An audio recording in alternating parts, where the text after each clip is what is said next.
નમસ્તે મિત્રો, આજનો ટૉપિક છે ભારત અને ગુજરાતની ભૂસ્તરીય સંરચના. મિત્રો, આપ સૌ જાણો છો એ પ્રમાણે ભૂસ્તરીય રચના કે સંરચનાનો જ્યારે ખ્યાલ કરવામાં આવે ત્યારે જે તે પ્રદેશના ભૂપૃષ્ઠ સાથેનો પણ એનો સીધો સંબંધ જોતરાયેલો હોય છે. આપ એ પણ જાણો છો કે કોઈ પણ દેશ કે પ્રદેશ હોય તો એની ભૂસ્તરીય સંરચના કેવા પ્રકારની છે, ખડકો કેવા પ્રકારના છે, ખડકોનું બંધારણ કેવું છે અને કેટલા પ્રાચીન છે અથવા અર્વાચીન છે, એની ઉપર ઘણો બધો આધાર રહે છે.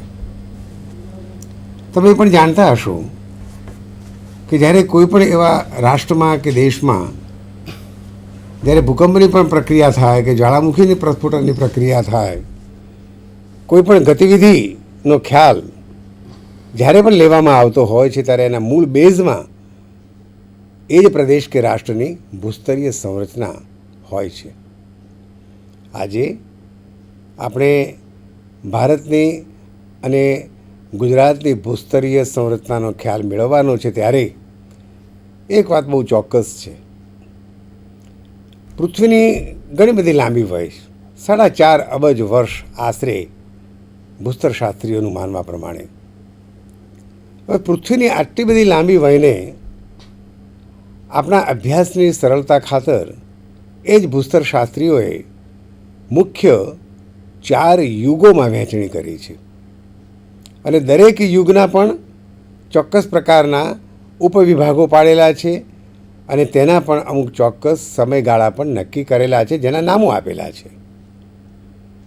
આ એટલા માટે મારે વાત કરવી પડે છે મિત્રો કે જ્યારે આ યુગોની વાત આવે, સમયગાળાની વાત આવે, ચોક્કસ કોઈ સિસ્ટમ કે ઉપક્રમની જ્યારે વાત આવે છે ત્યારે, ચોક્કસ સમૂહની જ્યારે વાત આવે છે ત્યારે, ચોક્કસ કોઈક એવા ભૂસ્તરીય કાળની વાત આવે ત્યારે આપ એ જ થકી પણ તમે સમજી શકશો.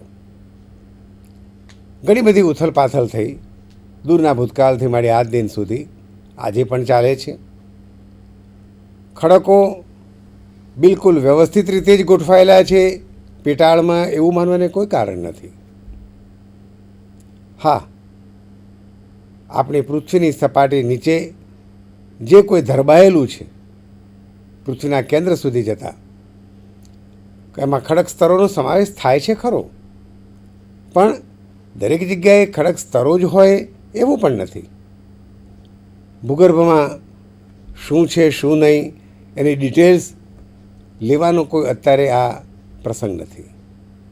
એની પૂર્વ ભૂમિકા આપણી પાસે હોય જ એ અભિપ્રેત છે એમ માનીને જ આપણે આગળ જવું પડે. ભૂસ્તરીય સંરચનામાં મુખ્યત્વે ખડકોનો પ્રકાર, ખડકોનો ઉદ્ભવ, ખડકોની સંરચના વગેરે વગેરે અને એમાં રહેલા મુખ્ય ખનિજો કયા છે એનો પણ સમાવેશ સામાન્ય રીતે ભૂસ્તરશાસ્ત્રીઓ કરતા હોય છે. એક વસ્તુ બહુ સ્પષ્ટ છે મિત્રો કે ખડકો એ તો પૃથ્વી ઇતિહાસના પાના છે, એવું એક ભૂસ્તરશાસ્ત્રીએ કહ્યું. જ્યારે પણ કોઈ પણ પ્રાચીન નગરીનું ખોદકામ થાય, ઉત્ખનન થાય અને ઉત્ખનનના અંતે આ નગરી કેટલી જૂની હતી, જેમ કે લોથલ ગુજરાતમાં કે ધોળાવીરા, રંગપુર, રોજડી વગેરે વગેરે, ત્યારે આ જ ભૂસ્તરશાસ્ત્રીઓ આ જ ખડકોની સંરચનાને બહુ જ માઇન્યુટલી ઓબ્ઝર્વેશન કરી, પરીક્ષણ કરી અને ટેસ્ટિંગ કરે છે અને પછી જ એ લોકો એની વય આંકે છે કે લગભગ 5000 વર્ષ જૂની આ સંસ્કૃતિ હશે. એવી રીતે માનો કે કોઈક વનસ્પતિના એવા થળિયા મળી આવતા હોય તો એનું પણ છેદ વિચ્છેદ કરીને લેબમાં લઈ જઈ અને એનું પણ બહુ જ સૂક્ષ્મ નિરીક્ષણ કરી અને એનું પણ ઉંમર અથવા તો વય કાઢે છે. આ બધી વાત છેવટે તો ડાયરેક્ટ કે ઇનડાયરેક્ટલી સંકળાયેલી રહેતી હોય છે. એટલે આ વાત ઉપર આપનું ધ્યાન દોરું છું અને હવે આપણે ભારતની ભૂસ્તરીય સંરચનાનો ખ્યાલ શરૂઆતમાં લઈશું. અલબત્ત આજના પાવર પ્રેઝન્ટેશનમાં છેલ્લે કેટલીક વિગતો આપણે ગુજરાતની લઈશું પણ એક વસ્તુ ચોક્કસ છે કે ગુજરાત એ છેવટે તો ભારતના એક અંતર્ગત અને અભિન્ન એવા રાજ્ય તરીકે છે. એટલે ભારતની જે ભૂસ્તરીય સંરચનામાં આમ તો લગભગ ગુજરાતની ભૂસ્તરીય સંરચનાનો સમાવેશ થઈ જાય, છતાં જ્યારે એક પ્રદેશ તરીકે કે રાજ્ય તરીકે જ્યારે એનો અલગ અભ્યાસ કરવામાં આવતો હોય ત્યારે સ્વાભાવિક રીતે કેટલાક ખડકો કે કેટલીક ખડકની સંરચના ગુજરાતમાં આજે ન પણ જોવા મળતી હોય એવું બને. એટલે મુખ્યત્વે એનું એક મહત્ત્વનું એક ભૂસ્તરીય સંરચનાનું અને ખડકોનું એક ટેબલ જે તે યુગ અને સમયગાળા દરમિયાનનું અને ગુજરાતનો જિયોલોજિકલ જે મેપ જે છે એ થકી આપણે થોડોક સમજવાનો છેલ્લે પ્રયત્ન કરીશું. મિત્રો, હવે મારી સાથે આજે ચર્ચામાં જોડાયેલા છે ડૉક્ટર જે રંગિયા સાહેબ. ભારતની ભૂસ્તરીય સંરચનાનો ખ્યાલ આપણે એનો પ્રારંભ કરીએ તો સવાલ એ છે કે આપણે પહેલું તો શરૂઆત કરીશું તમે જાણો છો એ પ્રમાણે અને પૂર્વ ભૂમિકાથી. પ્રદેશ જે છે એનું ભૌગોલિક વર્ણન ત્યાં સુધી પૂરું થતું નથી કે જ્યાં સુધી એની ભૂસ્તરીય સંરચના જે છે એની પૂરતી માહિતી આપણને પ્રાપ્ત થાય. તો ખરેખર તો આપણે ભૂસ્તરીય સંરચના જે છે એનો અભ્યાસ જે છે એનાથી ખડકોની ગોઠવણ અને સંરચના જે છે એની જાણકારી મળે છે. એટલે જમીનની લાક્ષણિકતાઓ અને ખનિજોની ઉપલબ્ધતા જે છે એને અસર કરે છે. એટલે આ ખડકો જે છે એ કોઈપણ વિસ્તારની ખેતી, ઔદ્યોગિક અસર કે વિકાસ અને આર્થિક પ્રવૃત્તિઓ જે છે એનું પણ મહત્ત્વપૂર્ણ ફાળો આપે છે. એટલે ઉદાહરણ તરીકે આપણે નદી નિર્મિત જે કાંપના ફળદ્રુપ મેદાનો જે છે એના કારણે ખેતી જે છે એ સમૃદ્ધ બને છે. પરંતુ તેમાં ખનિજ સંસાધનો સિવાય જે અભાવ જોવા મળે છે આપણને, તેમાં બીજી તરફ અગ્નિકૃત અને રૂપાંતરિત ખડકો જે છે એમાં લોહ ધાતુ, તાંબુ, મેંગેનીઝ, અભ્રક, બોક્સાઇટ, સોનું વગેરે જેવી કિંમતી ખનિજો જે છે એ પણ જોવા મળે છે.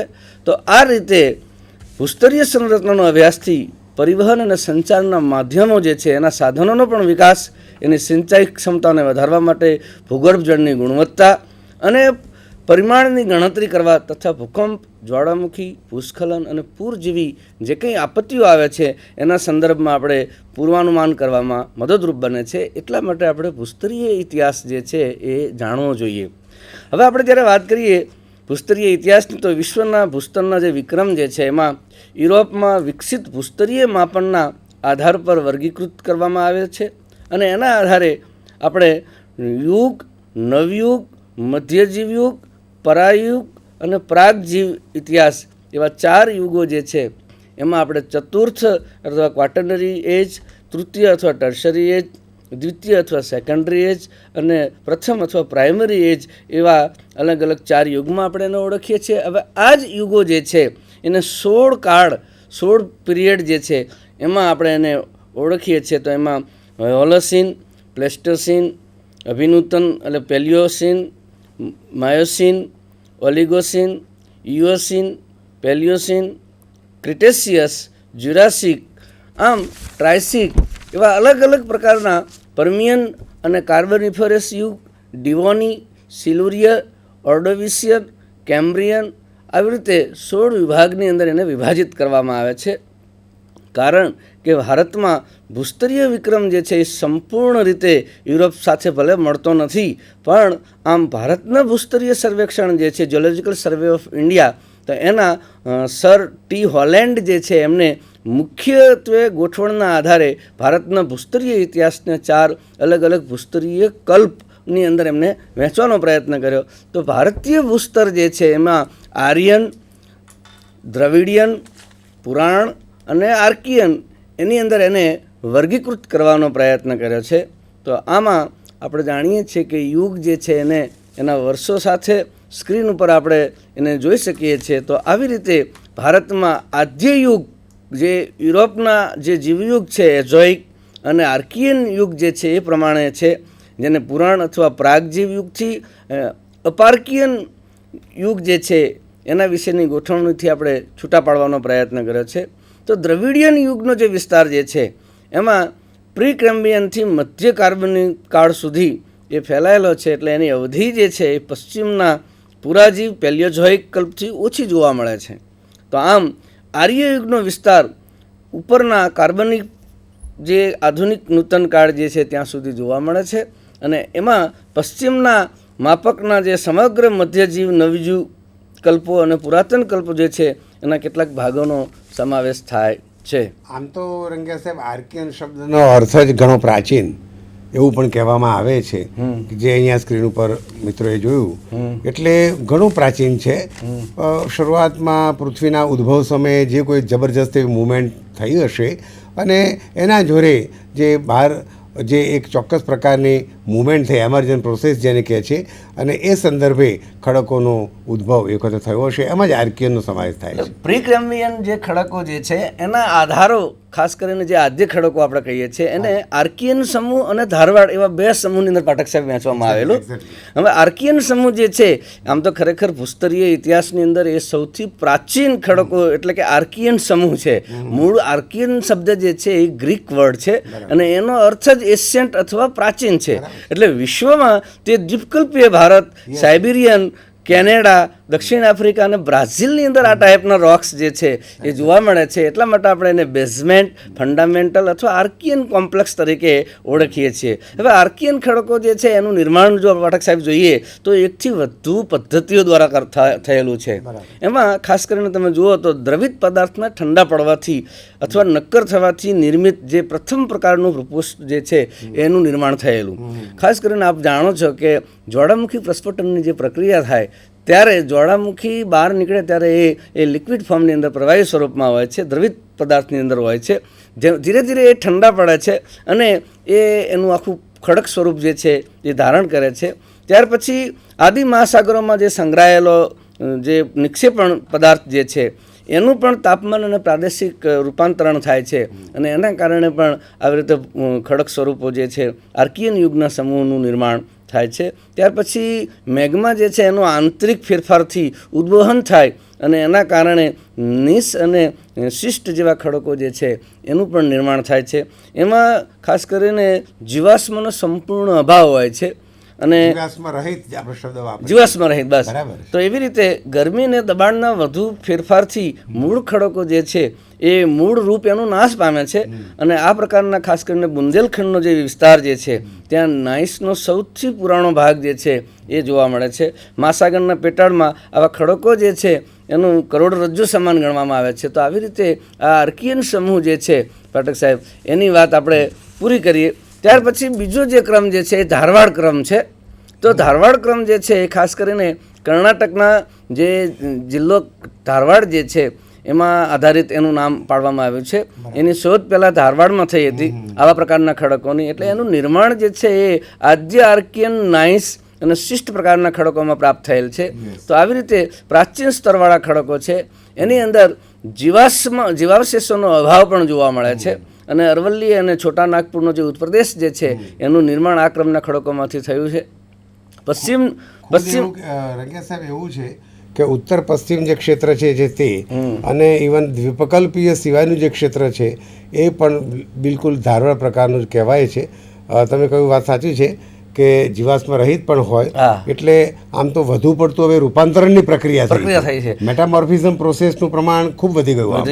એટલે આપણે જાણીએ છીએ કે પશ્ચિમ હિમાલયનો જે આખો લડાખ અને જાસ્કર શ્રેણી જે છે આ ક્રમથી ખડકોનું નિર્માણ પામ્યા છે, અને ધારવાડના ક્રમના જે ખડકો જે છે એ આર્થિક દ્રષ્ટિએ ખૂબ મહત્વના છે. હવે આ ખડકો જે છે એમાંથી સોનું, ચાંદી, ક્રોમિયમ, તાંબુ, મેંગેનીઝ, લોખંડ આવી બધી ધાતુઓ જે છે ને એ મળે છે. એટલે આવા ખડકો જે છે એ છૂટાછવાયા દક્ષિણ ડેક્કન અથવા દ્વીપકલ્પીય મધ્ય પૂર્વ, ઉત્તર પશ્ચિમ અને હિમાલય વિસ્તાર જે છે એની અંદર પણ એ જોવા મળે છે. એટલે એ ડેક્કનની આપણે જ્યારે વાત કરીએ બરાબર, તો એ ડેક્કન ટ્રેપના ખડકો જે છે એ પણ ધારવાડ પ્રકારના જ ખડકો છે.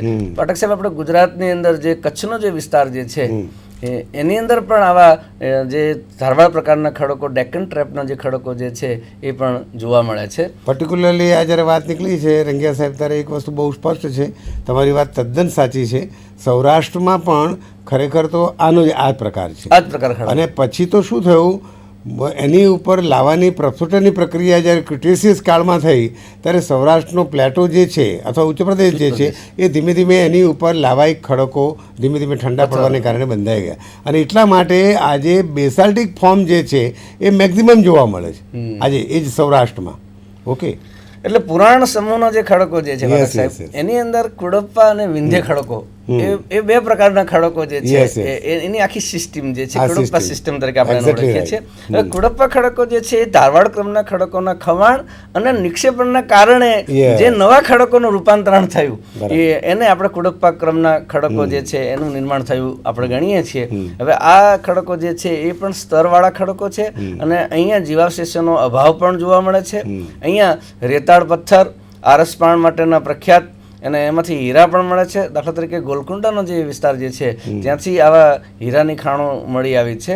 આંધ્રપ્રદેશના કુડપ્પા જિલ્લો જે છે એ આ ખડકોમાંથી સોનું પણ મળે છે અને પૂર્વ ઘાટનું નિર્માણ જે છે એ પણ કડપ્પાના ખડકોમાંથી આપણને થયેલું જોવા મળે છે. આ ઉપરાંત પાપઘની શ્રેણી, ચેયાર શ્રેણી, નલ્લામલાઈ શ્રેણી, ક્રિસ્તના શ્રેણી, આ બધા જે પ્રદેશો જે છે ત્યાં આ બધા કુડપ્પા પ્રકારની આખી જે ખડકોની સંરચના જે છે એ આપણને જોવા મળે છે. ત્યાર પછી બીજી જે પુરાણા સમૂહના ખડકો જે છે એની આપણે જો વાત કરીએ તો વિંધ્યક્રમના ખડકો છે.